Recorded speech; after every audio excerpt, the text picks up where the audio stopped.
dan kita sebenarnya sudah jalan di lapangan sebulan yang lalu dengan membentuk Gatra Aswaja, Garda Nusantara Ahlussunnah wal Jamaah, yang khusus untuk mendukung dan memenangkan pasangan Capres Jokowi JK.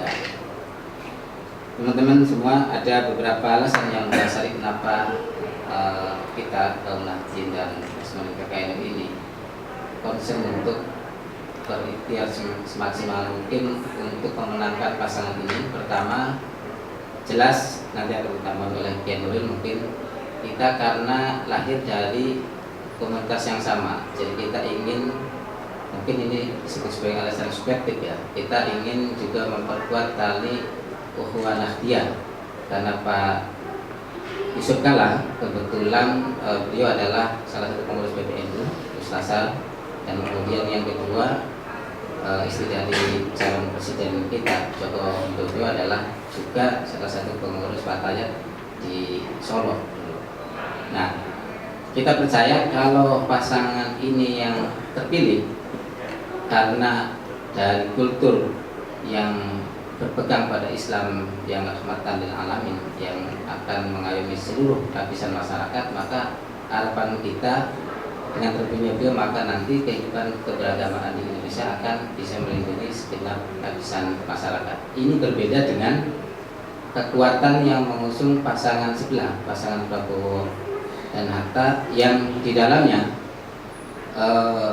terdapat kekuatan yang memang berpaham Wahabisme dan menganut Islam radikal, Islam fundamentalis, dan ini tidak kompatibel dengan keberadaan masyarakat Indonesia yang heterogen. Itu alasan yang pertama. Kemudian alasan yang kedua adalah karena kita melihat fakta bahwa pasangan ini sudah teruji bersih.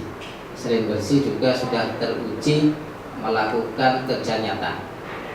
Misalnya Pak Jokowi ketika di Wali Kota Solo, beliau sudah terpilih 2 kali, dan yang mengagetkan adalah ketika pemilihan yang kedua beliau sampai bisa meraup suara 90%.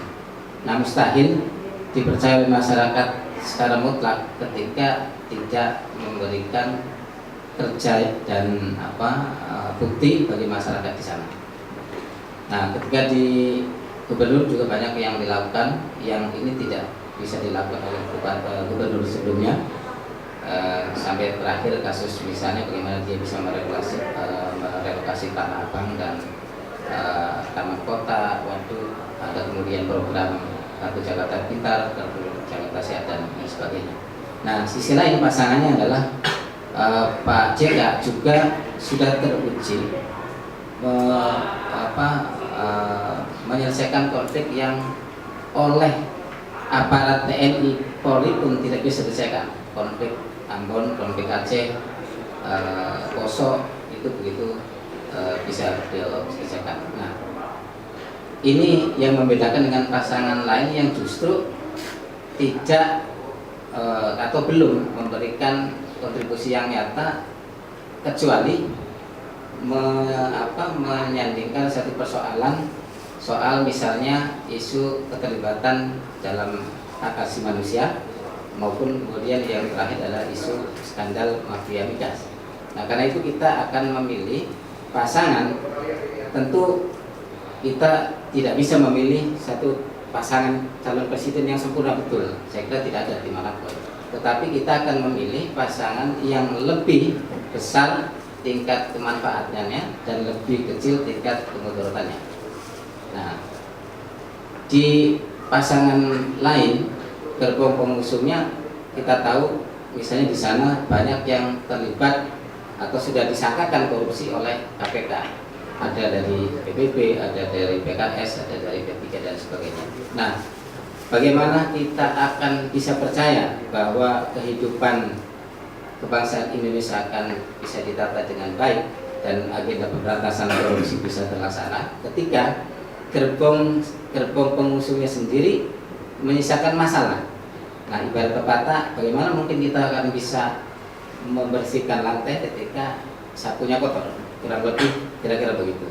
Nah, disitulah kita penting untuk bagaimana mengikhtiarkan supaya pasangan Joko Widodo dan Yusuf Kala ini bisa terpilih karena untuk pertimbangan menata kehidupan kebangsaan yang lebih baik.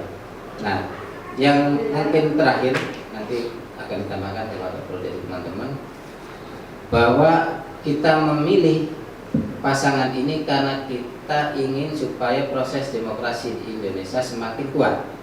Nah, syarat proses demokrasi ini menjadi kuat ketika pemimpinnya tidak ada jarak dengan masyarakatnya, tidak ada jarak dengan katakan presiden dengan rakyatnya. Dan ini dibuktikan oleh Jokowi dengan belusukannya, Pak Yusuf Kala juga begitu. Dan di sisi lain pasangan sebelah kita bisa melihat bagaimana bahwa Prabowo, katakan misalnya di dalam proses pengambilan keputusan di Gerindra itu lebih mencerminkan pola hubungan majikan dengan bawahan. Dan kalau ini kemudian ditransfer ke dalam model kekuasaan, kalau dia terpilih, maka ini akan menjadi masalah. Apalagi track record Prabowo ketika di militer juga sering menimbulkan masalah. Nah, kalau ini partai pengusung yang bermasalah kemudian sistem kepemimpinan pasangan sebelah seperti itu, maka jelas sangat tidak kompatibel sekali lagi untuk agenda demokratisasi di Indonesia. Nah, atas dasar itulah maka kami komunitas Nahdien maupun eksekutif dari PKNU tentu bersepakat untuk bagaimana mengusung dan memenangkan pasangan calon presiden Joko Widodo dan Yusuf Kala ini. Saya kira itu poin besarnya mengapa Gatra Aswaja hadir di sini, dan sebenarnya pengumuman pembentukan Gatra Aswaja pada hari ini adalah sekedar formalitas karena sesungguhnya fakta di lapangan kita sudah